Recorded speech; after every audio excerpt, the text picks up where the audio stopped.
Good. We're ready? Yeah. Do it.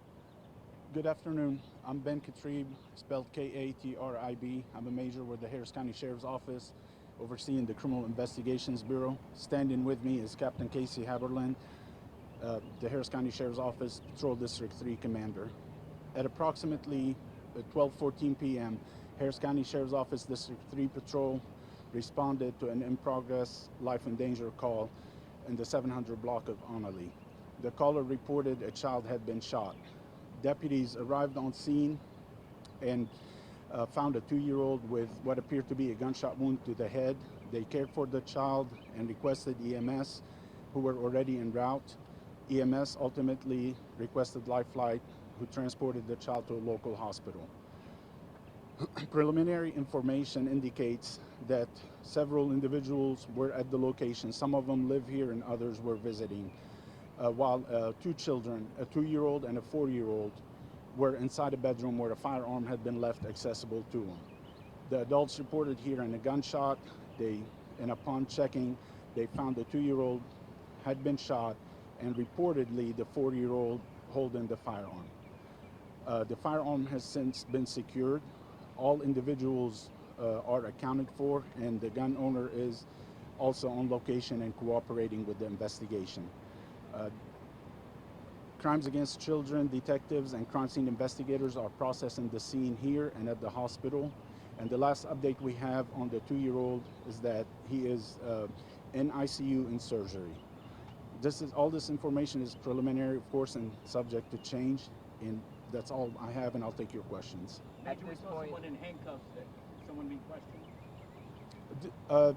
Like I said, everyone remained on scene. They are cooperating. This is just standard procedure. The hands were likely bagged in paper bags to preserve any gunshot residue and so forth. So, at this point, is there any indication that there were any adults inside of the house when the gunfire happened?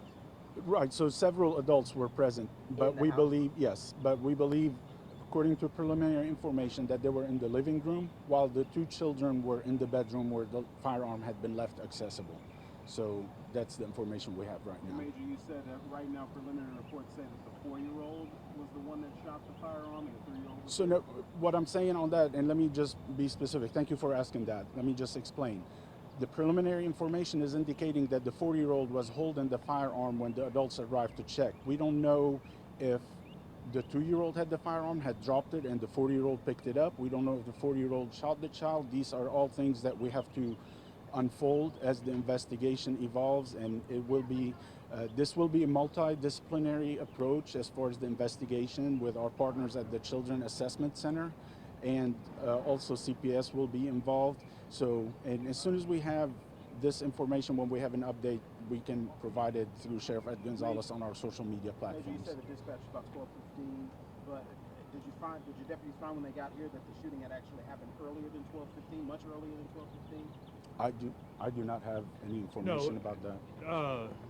Our indications are when like you said, the call for service came in at 12:14 p.m.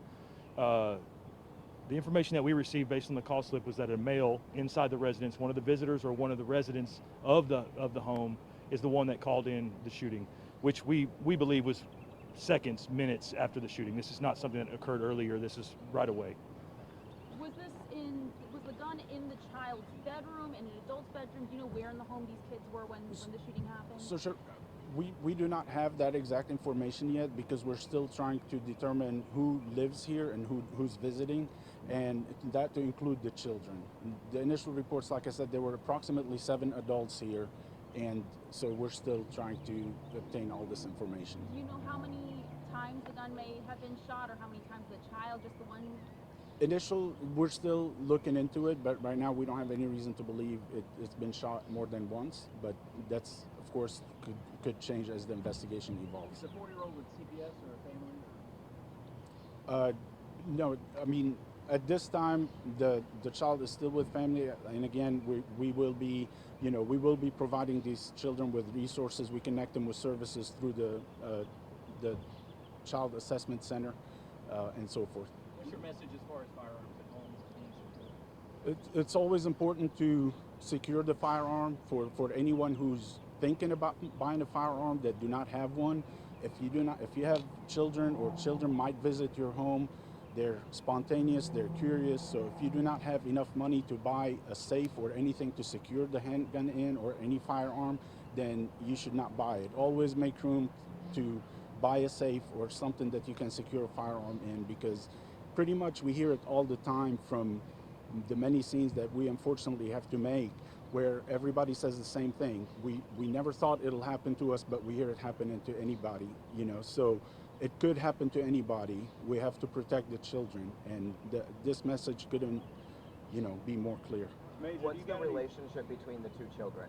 We're still trying to unfold that. Is there any investigation going on right now that an adult possibly had that weapon when it was fired?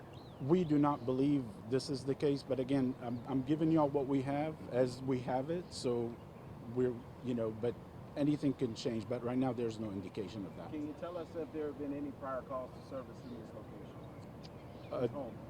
Gun-related calls. A brief check on the location. I believe the last call for service was a couple of years ago, wasn't related to anything like this. But again, that's something that we would have to look into. So the investigation is going to evolve. It's going to require us to get the 911 recordings, get the radio traffic, and so forth. And it'll also include looking into all calls for service and doing a deep dive into all this information. The children, boys, girls. Two boys. And so at this point, there's no indication that either of them had any adult supervision when this gun just happened to go off. Well, what we know is that the gun was left accessible to the children inside a bedroom that they were in. But, you know, we still have to figure the rest of it out. Were their parents here? At least one parent is here from the initial information we have. So. As far as potential charges, I'm assuming that's something that'll. So, and again, thank you for that. That's a good question. Part of the multidisciplinary team that I mentioned that involved the Crimes Against the Children Assessment Center, also we have partners with the Harris County District Attorney's Office. So once we have everything together, we will present the case for their review, and it'll be presented to the Crimes Against Children Bureau, who will make a determination. What have you learned so far about what those 7 adults were doing at the time? I did not, honestly, I do not have that information. I did not ask. They were gathered in the living room is what we have, so.